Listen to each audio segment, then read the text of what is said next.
Hey friends, how's it going? Minus 42 today. I think it was minus 44 this morning. We tried, but we did not make it at work. It's cold. I'm going to try and keep the old fangers warm in here. I won't be out here super long, so why make a fire, right? We can hang out together in the cold like us Canadian boys do, and girls. To those of you that have never experienced this, you could be Canadian by association today. Just wanted to come and hang out in the shop. I spent all weekend fixing breakdowns and everything went south at the same time. But you know what I did? One thing at a time. I got almost everything done. We got through the storms. Everything's cleaned up. You snow clearers out there, thank you. I actually used to do snow, friends, and that's a tough job. You can get in that cab and you don't know when you're coming home. That can be tough if you have a family or anything like that. But those folks out there that clear snow, they work hard. They'll go for weeks and weeks and weeks. And you get it all done, and then you get another storm. So thank you to those out there. Couple of updates. I got a little unboxing to do. I don't even know what I'm doing today. I just wanted to turn the camera on and say, hey, got something super cool in the mail. Let's jump right into that. I'm all fired up. I've had this for, I don't know, about a week or so, but I wanted to put this up. This is pretty neat. I'm going to bring you guys in close, zoom you in. This is the perfect decoration for behind the shop. A subscriber sent this to the channel. Mark, let's see, I need my glasses. Mark Kirkoskis. Mark Kirkoskis. Look at this, friends. He had this sign made, and it says, hey, friends. Oh, I love it. Mark, thank you. I think I'll have to put a higher nail. We'll get it a little more. But yeah, that's going to be a permanent backdrop on this channel. Thank you, Mark. I love it. That's awesome. We need more decorations behind where we sit. So anyhow, all right, I got all excited there. I love stuff like that. For you guys to take your time and money to send stuff to this channel, I really appreciate it. And like that, hey friends.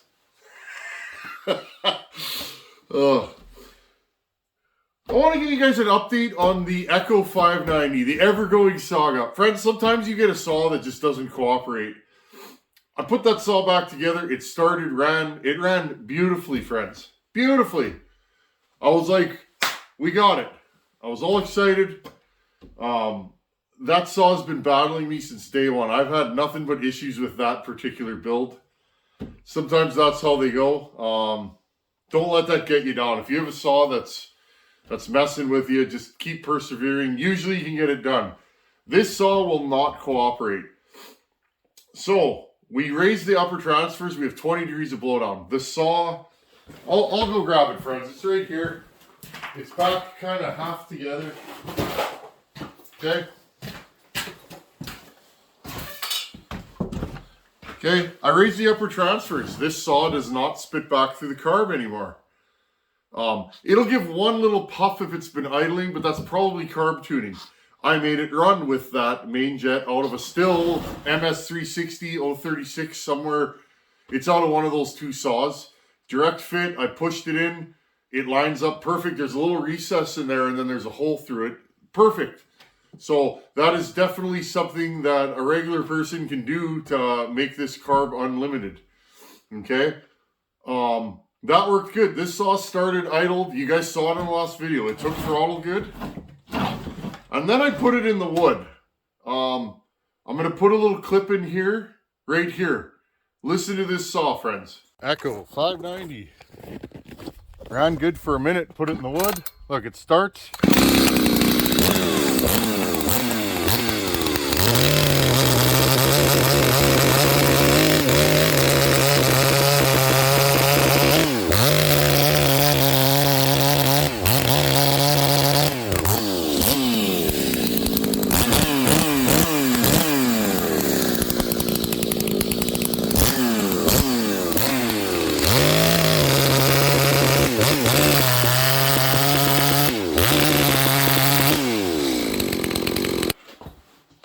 Okay, I made 2 cuts off camera, or 1 cut. The saw ran decently.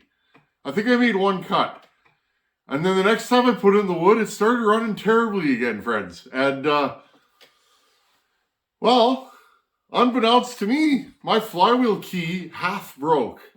I could see the key. When I took the nut off, I could still see the key in there, and it looked like everything lined up. The timing key actually broke in this thing. I've never had this happen without the flywheel coming loose. I had to use a puller to get the flywheel off. I can't even remember if I took it off stock. I may have or I may not have. It's been a while now. The timing key broke, and this thing was probably 20 degrees advanced. That's why it was running like that. It was detonating. So I shut it down, went back into the shop. I pulled the flywheel, which was stuck on there. The keyway is slightly damaged. I put a new key in there. I filed the keyway. I put it back together. This thing has stock timing now. Figured, okay, I found something wrong. We got her beat. This saw will not run now, friends. It idles. The minute you touch the throttle, it's like the ignition shuts off. So that's where we're at. I got nothing more to report. I guess I'll dig back into this. If I can't make this saw right, I'll do something for Caleb for sure. He's a buddy of mine, and I took this build on for him. I've had it far too long. I've been working on this thing, but I don't know if something damaged the coil now, just from running it there. But it doesn't seem to run with the other coil either, friends. So I don't know. The flywheel's perfect. It's not oblong. The magnets have good strength. I tried another spark plug. I even tried changing the spark plug boot end. I don't know. The ignition switch has been pulled. It runs the same. So it feels like it wants to go, but it won't clean up because it was pinging. But now I'm having trouble getting it to idle. Maybe this carburetor now doesn't want to work. I don't know. It's just shutting off like it doesn't have fuel. So I know you guys are super interested in this. It is what it is. Who would have thunk that a Farm and Ranch Echo would be the saw that bites me? But it is what it is, friends. So I'm an honest guy. And if I have problems, we're going to work through them together on the channel. So that's what I got there. I got a couple things to unbox here. And yeah, that's what we'll do today, friends. We're going to do a little unboxing. I grabbed a few things.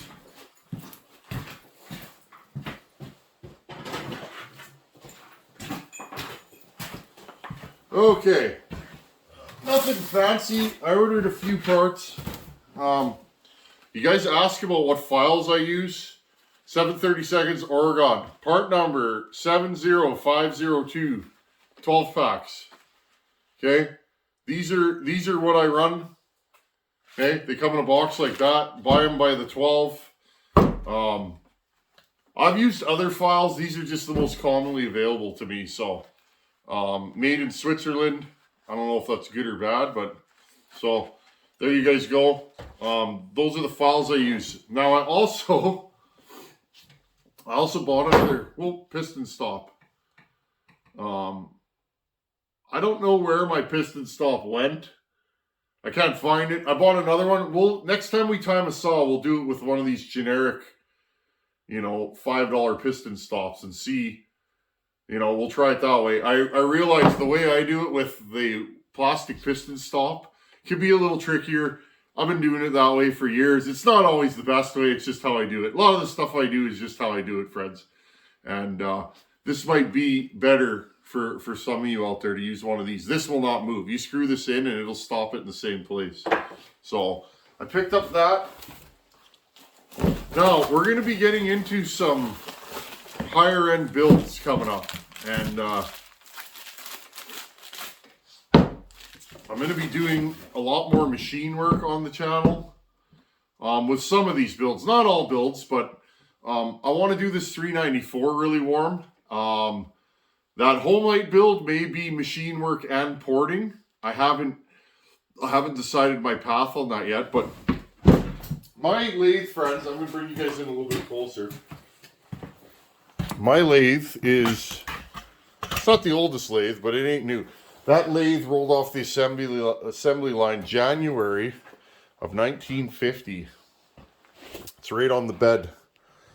The chuck is stuck on that lathe, friends. I tried for weeks to get that chuck off. I've tried heat. I've tried every trick in the book. It's stuck on there. It's like it's welded on. So that chuck is pretty good. I did reface the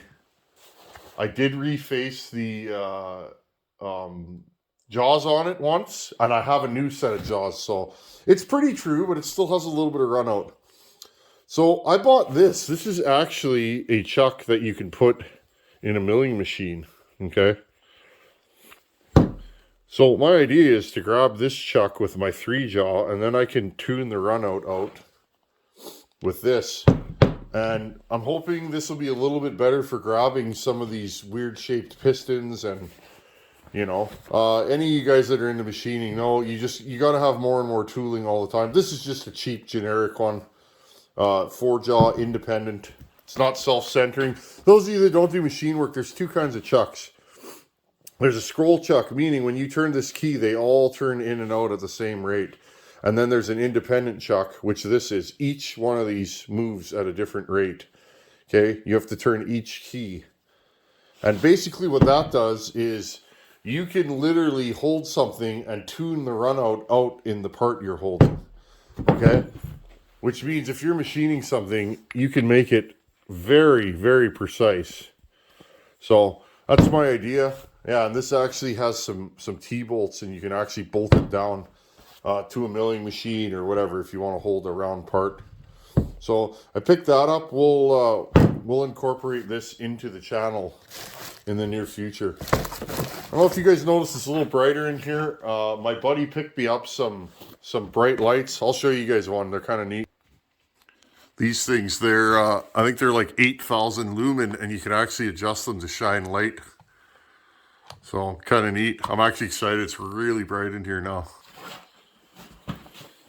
Okay, I think that's about it for this box. Oh, a couple little things I want to show you guys. You guys ask me all the time, Tin Man, what kind of tooling do you use? I use really fancy high-dollar tooling. These are just, what are these branded? Best Gold. These are just generic Chinese tooling. I use these all the time. They're cheap. You can buy these on any of your online sites, eBay, etc., etc. I use these generally, and I find they stay sharp for a long time. They cut nice, and they're fairly concentric. It's rare that I've ever gotten one that's bent out of here. So, and then I needed some more diamond burrs. These can be a lifesaver for getting into tight spots and deburring. So these are just generic. I got 3 packs of them for like, I don't even know, 15, 20 bucks. Instead of buying tooling one at a time, there is some tooling I have that's longer or more precision or high end, but I find these do the job. So, and the other thing I got finally, I got mounts for my 200T. My 200T mounts have been wrecked for, since summer. I wanted to replace them, so I finally remembered to order them. So we'll do that on a video. And one last thing here, friends, while I still got you guys. I ordered something. I'm going to do a separate video on these. I want to talk about something. Just give me a second. I'm going to unwrap them. Okay, I got them unboxed. This is something I've never shown on my channel. This is a highly contested subject. Here, I just propped them up so you guys can see them. Ball hones. Honing of cylinders. Honing of Nicosil cylinders, friends.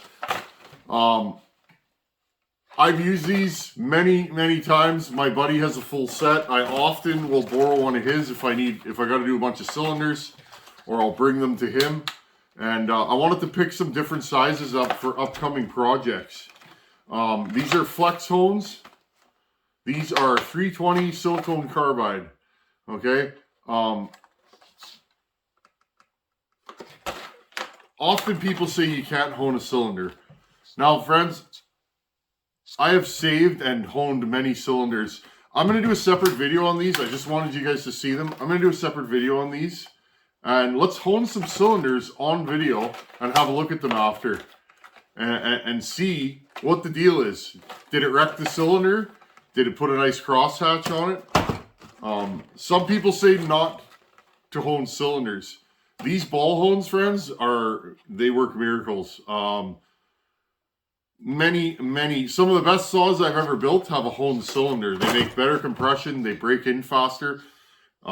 These ball hones will actually get into the ports and deburr your chamfers. If you missed a spot and you run this through, friends, this will clean it up, believe it or not. So we're going to use one of these at low speed quickly, and I will show you guys. We're going to do a separate video. To my knowledge, I haven't seen any honing videos on the YouTubes. So we'll set up on the old Starrett vise. We'll put just our junk cylinder in there or whatever. And we'll run one of these hones through it and see what it looks like after. Did it go through the plating? And you'll be able to see it if it did go through the plating. I'm a huge advocate of these things. They are not cheap though, friends. If you're not doing a lot of cylinders, you're better off to try and scuff it with sandpaper or whatever you got. But if you're doing a lot of them, these things last forever. You got to buy them in different sizes, but they're incredible. So anyhow, friends, that's what I'm up to today. Mail's been a little slow lately, which is fine. There's worse things in life. And I got some parts coming, and we'll do an unboxing on that. I ordered a bunch of stuff. I'm excited. We got a lot of projects coming up, and I'm just waiting for the weather to break, friends. Minus 50 tomorrow. It's going to be tough. It's tough to keep the shop warm enough. I got JB welding to do on several projects, like my 298 is leaking fuel. I got to JB weld that. The Pioneer P40, Buchan's Super Pro 70. JB Weld don't like the cold, so I need to keep it warm in here for days. So we'll wait till the weather's a little bit better. Once the weather breaks, we're going to be back in business. In the meantime, I got lots of content lined up. So anyhow, friends, thanks for hanging out here. I just wanted to jump in. I didn't do much in the shop this weekend, and I got that sign. And when you guys send stuff like that, it makes my day. It's been a tough go for the last month or so. Storms and cold weather and wind. And thank you. Mark, thank you. You made my day, buddy. Hey, friends. Anyhow, as always, thanks for watching. Take her easy. Later.